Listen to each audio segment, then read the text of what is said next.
What's up guys? Today we got a fun project for you. We have a custom built PC that is housed within a VHS TV that has a VHS player in it. So it's a really cool looking set that we've customized to create this all-in-one PC for gaming. Let's show you how we did that. First things first, we gotta build a PC. So we got a test bench and we're gonna unbox all these parts and build the dang thing. Then we have the XVX. Dude, this thing is minty, dude. Look how cool. Look at that thing. In the picture, the keys were all black, which fit our theme, but these keys are gray, which is actually even better for us because we have gray with black and we can have that red accent and it kind of fits the whole theme. Now, given we have to have a very unique aspect ratio to fit this unit, this one had a unique aspect ratio and was high refresh rate, hopefully. It says it is, but they could be lying. Whoa.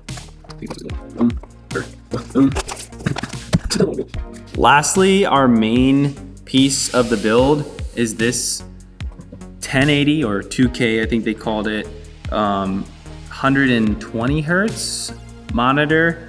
This is just USB powered, it takes a HDMI and is very simple. It's supposed to be like a portable monitor, but it fit our specs. It's, I think they called it like a 15 point something or 16-inch monitor. And this aspect ratio is 16:10, which got us a little closer to our more square kind of 4:3 television. And we can probably end up having to cut some of the edges off as far as our image, but we can scale that afterwards. One thing we'll have to keep in mind with this is that our edges inside of the build are going to be pretty tight to this. So we're definitely going to need some 90-degree connectors, and hopefully we could even do something like sending video and power over just a singular USB-C with a 90 on it. So hopefully that can be a solution for us, but we will see. Let's take this thing and see if we're even close to fitting inside of our build. So at the current moment, this TV is still a candidate for this operation. But after seeing that keyboard and how well it matches the gray and black, I think it might just be our answer. And the reason it's still a candidate is it might work. The VHS, there's a VHS stuck in the VCR, and I think it is what's causing it to turn off automatically. So currently it doesn't work in its current state, but I think it is fixable. So we didn't want to hack something up that is fixable, but we might have to, especially if this goes well. So here is our 16-inch screen. We measured with hopes that it would cover this area, and obviously the either end is going to have a little bit overlap, but that's kind of good, so then you can frame it within the frame, and it's actually perfect. It is perfect. So it covers perfectly, which is good, and it has a little extra room top and bottom, it seems. So that's really good for us. Actually, you know what? It might not cover. So like that is right there.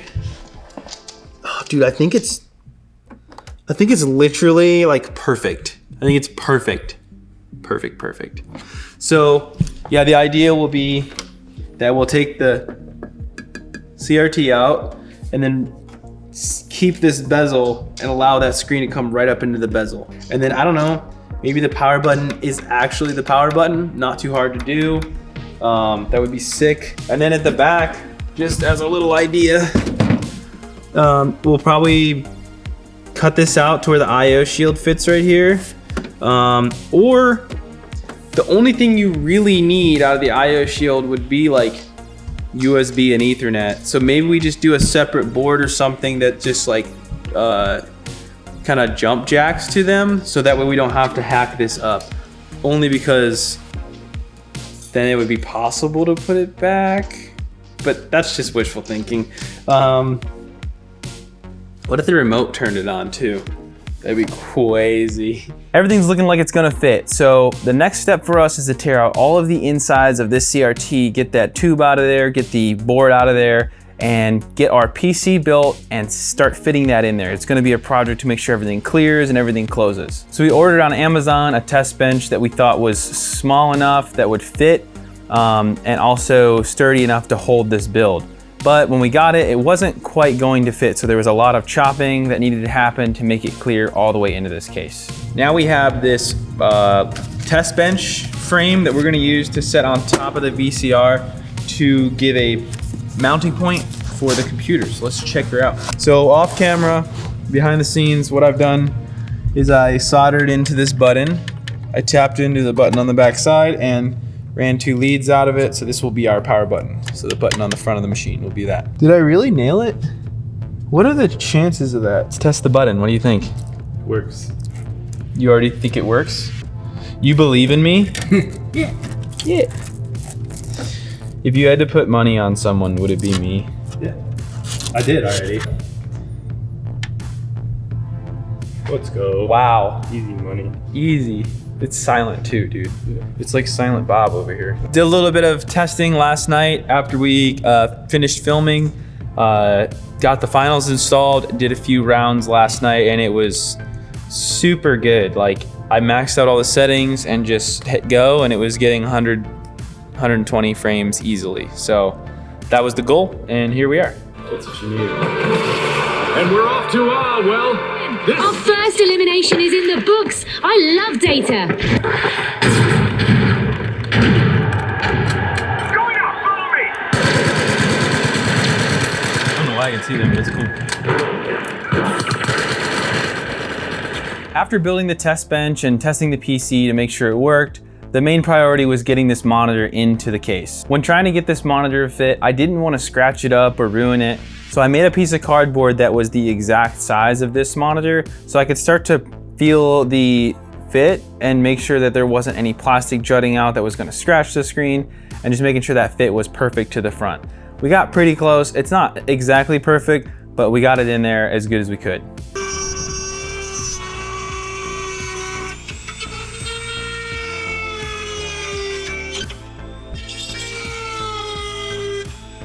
So there was a lot of dremeling that needed to happen inside of this case.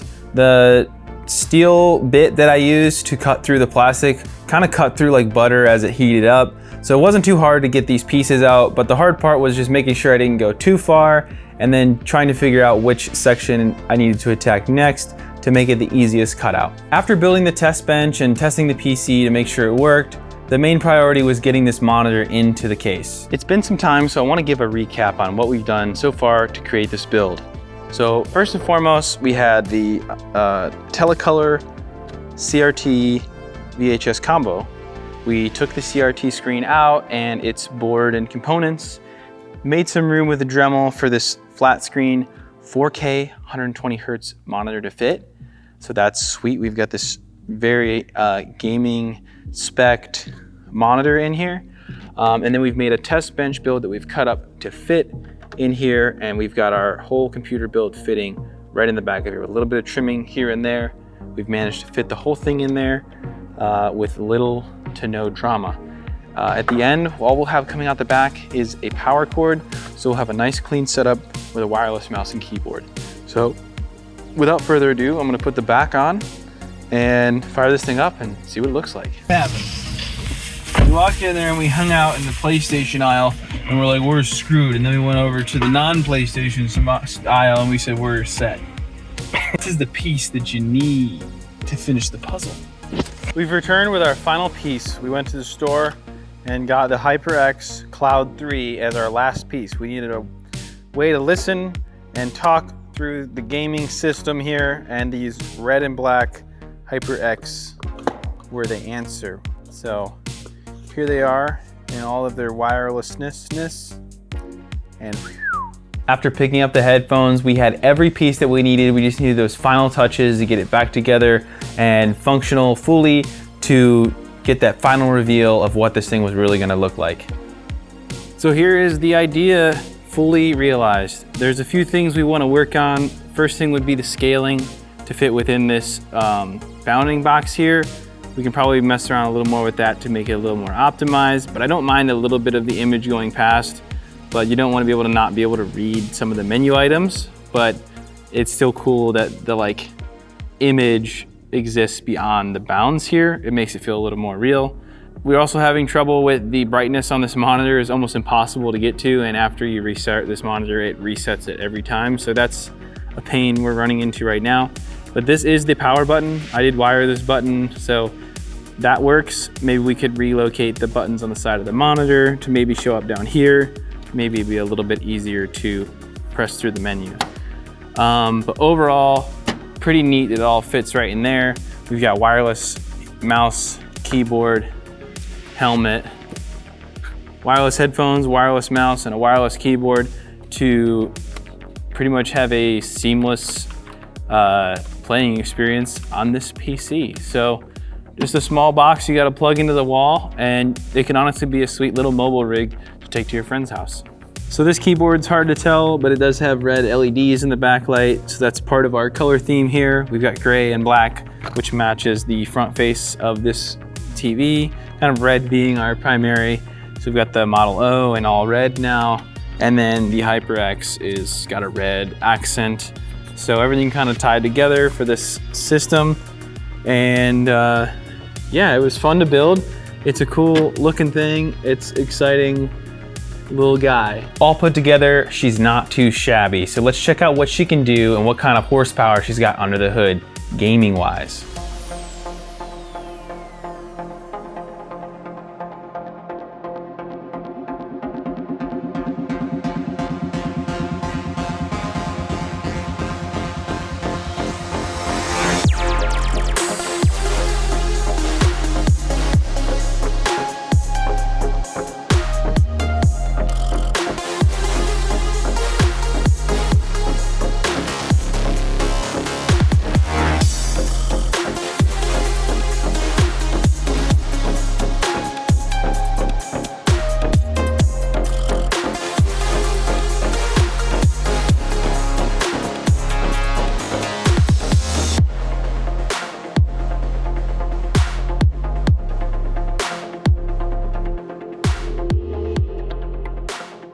Now we've got the build here in the game room, and I think this will be the temporary home. We have Space Invaders, and it's sitting on top of it. It is non-functional, but when Space Invaders fires up, it's gonna have to find a new home. But for now, it's chilling here in the game room, and we're excited to get some use out of it. Well, I hope you liked this concept. It was fun to put together. If you have any other ideas, something like this, we'd love to hear them. If you have questions about how we did this or what we used to do this, throw it in the comments. We'll get back to you. Hit the like if you liked it. Subscribe if you want to subscribe to it to see more things just like this. And thanks for watching. Hello, David. Are you my doggy, David? You a good dog? You a good dog? You a good dog? You a good dog? He's a good dog. You treat? You like treat? Can you boop? Boop? It's good dog. Give me a paw. That's a good dog. You a good dog?